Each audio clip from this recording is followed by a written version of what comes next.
Os atendimentos a vítimas de acidentes de moto aumentaram nos hospitais que são referência para esses casos. Para se ter uma ideia, somente no João 23, em Belo Horizonte, o crescimento foi de mais de 31% nos 3 primeiros meses deste ano, em relação ao mesmo período do ano passado. Um cenário preocupante e que reforça a importância do cuidado e da prudência no trânsito. Uma cena que virou rotina em Belo Horizonte. Hoje pela manhã, pelo menos 3 acidentes com motos foram registrados na MG10. A gente vai acompanhando a situação desse resgate. No momento, equipes do Corpo de Bombeiros no local prestando atendimento a esse motociclista. Um rapaz de 20 anos está ferido e consciente.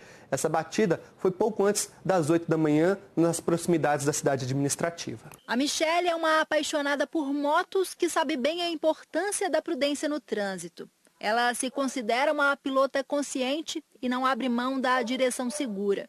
Mesmo assim, entrou na estatística envolvendo acidentes com esse tipo de veículo. Eu levei um escorregão na pista, né, por causa dos insumos que fica dos caminhões que passam e deixam. Eu estava em velocidade baixa da via, né, e aí mesmo assim eu fui pro chão. O acidente da Michele foi há quase 2 meses. Ela passou por uma cirurgia no Hospital João 23, referência no atendimento de traumas no estado. Aqui no pronto-socorro, somente nos 3 primeiros meses deste ano, foram atendidas, em média por dia, 18 pessoas que se envolveram em acidentes de moto. Quase 1.700 vítimas deram entrada na unidade, um aumento de mais de 31% em relação ao mesmo período do ano passado. O Hospital Risoleta Neves também é referência nesse tipo de atendimento. Foi para lá que o Pedro Henrique, de 20 anos, foi levado depois de se acidentar. O jovem sempre sonhou em ter uma moto e foi só fazer 18 anos para começar o processo para tirar carteira. Mas há cerca de 9 meses enfrenta uma rotina de cirurgias e de internações. Ele conta que foi atingido por um carro que não respeitou a parada obrigatória. Achei que ia ficar aqui uns dias e já ia para casa, mas depois, com o tempo, eu fui vendo que foi muito grave mesmo. Nunca imaginei que ia passar por isso, ter que ficar na cama de hospital, né, por causa de acidente de moto. Da primeira vez, ele ficou internado por mais de 80 dias. Agora voltou ao hospital para mais um procedimento, sempre acompanhado da mãe. Eu não tinha cabeça para largar ele aqui de jeito nenhum. Internamos junto. No Risoleta Neves, os atendimentos a vítimas de acidentes de moto também aumentaram. Um salto de 709 no último trimestre de 2023 para 1.047 nos 3 primeiros meses deste ano. Uma alta de quase 50%. Além de mais frequentes, as ocorrências estão mais graves. Normalmente, traumas graves de perna, né, joelho, fêmur, associado às vezes a uma grave lesão de partes moles, que são lesões que têm um risco de debilidade permanente, um risco de tratamentos longos, impactantes na vida do paciente. Em Minas Gerais, ruas e avenidas estão cada vez mais tomadas pelas motos.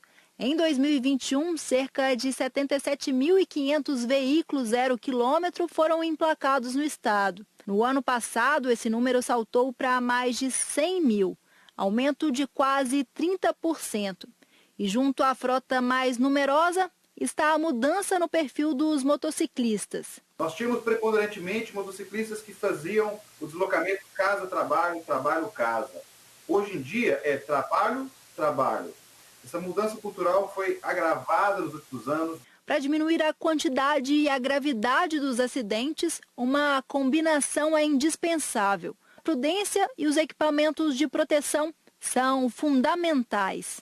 Para Michele, que deve ficar afastada do trabalho até julho, o acidente trouxe um alerta. Agora eu vou ter mais atenção, procurar usar bota, né? Se eu tivesse de bota, eu não tinha machucado o calcanhar aqui. O equipamento é essencial. Bom, e nos últimos 3 anos, as atividades comerciais sob 2 rodas também aumentaram aqui na capital, seja o serviço de entrega de produtos ou transporte de passageiros. Mas, até agora, né, Sérgio, não há regulamentação para essa atividade. Não há, Aline. Lembrando que a nossa intenção aqui Não é criticar e nem torcer contra, não. É uma atividade importantíssima. É até difícil imaginar como é que funcionaria uma grande cidade sem esse serviço, que trouxe agilidade, que trouxe também novos postos de trabalho para muitas pessoas e para muitas famílias, mas que tem que acontecer com regras para a segurança de quem está prestando o serviço e de quem está contratando, do cliente também, né, Aline? Verdade. Então, a própria Prefeitura aqui de Belo Horizonte, pessoal, confirma que não há uma regulamentação específica para o serviço de mototáxi aqui em Belo Horizonte e que o funcionamento desse tipo de transporte por aplicativo no país está amparado, na verdade, por 2 leis federais. Só que aqui a gente precisa entender que cada cidade tem sua característica, tem a sua peculiaridade, né? Não dá para colocar todas no mesmo combo. Uma cidade é diferente da outra. Aqui em Belo Horizonte, por exemplo, a gente tem o quê? O anel rodoviário. É uma rodovia que acabou virando uma avenida muito movimentada. E você já está vendo aqui imagens da última sexta-feira, porque uma mulher que era passageira desse tipo de transporte morreu atropelada no anel rodoviário por um caminhão, foi ali na altura do Olhos d'Água. Ela tinha 27 anos, estava na garupa de uma moto de aplicativo e, de acordo com a concessionária que é responsável pela rodovia, ela e o motociclista se desequilibraram na pista e caíram depois da moto bater num carro.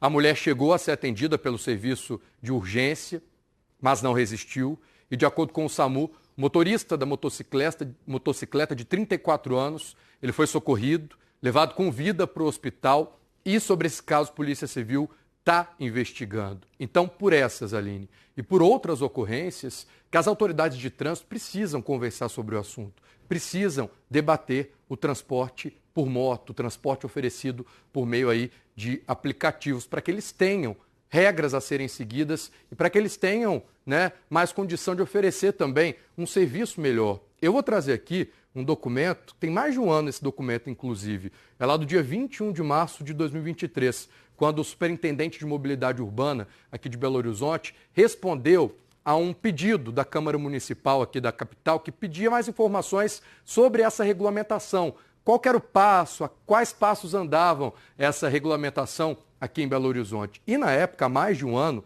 lá no dia 21 de março do ano passado, eles informaram o seguinte, que estavam... Aqui, ó, os Isso, impactos exatamente. do serviço do sistema viário estão sendo estudados. Está aqui. A Prefeitura não descartava a criação de um grupo de trabalho para debater esse tema e que isso estava ainda em discussão. Um ano se passou e nada mudou. A gente não teve nada de concreto nesse quesito. A regulamentação do transporte por moto, oferecido por aplicativo, não foi para frente, não teve nenhuma novidade. Inclusive, eu acabei de receber aqui uma resposta da Prefeitura de BH em relação a isso. E eles disseram o seguinte, que continuam avaliando os impactos do serviço, sobretudo em relação às questões de segurança que envolvem a prestação desse serviço. Mas em um ano, de concreto mesmo, Aline, nada aconteceu. Vamos acompanhando, né, Sérgio? Obrigada. Até já, Aline.